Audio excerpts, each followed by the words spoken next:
Calculating the minimum bending radius for medium voltage cables is crucial for ensuring their integrity and performance.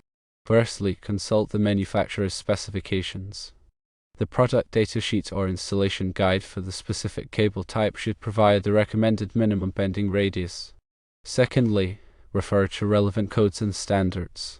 The National Electrical Code, or NEC, addresses conductor bending in Article 310.16, stating that conductors shall not be bent to a radius less than 8 times the overall diameter of the insulated conductors.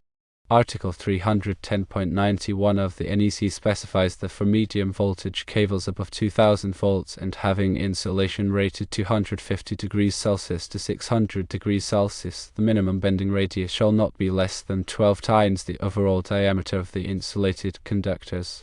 The Institute of Electrical and Electronics Engineers, or IEE, also offers standards. IEEE C37.119 is the standard for alumina medium voltage aerial cables, and IEEE C37.217 is the standard for factory assembled medium voltage aerial cable systems. Thirdly, consider using empirical formulas as an approximation. For cables with stranded conductors, the formula is Rb equals 20 times d plus d.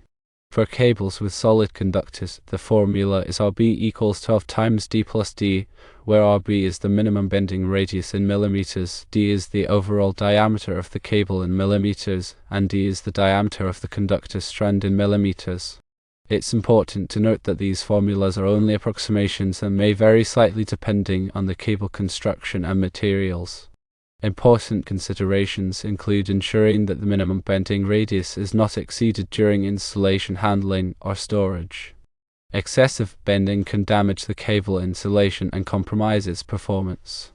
Using bending springs or guides can help to avoid sharp angles and maintain the minimum bending radius. Correct bending practices are essential for preserving the long-term reliability and safety of medium voltage cable installations.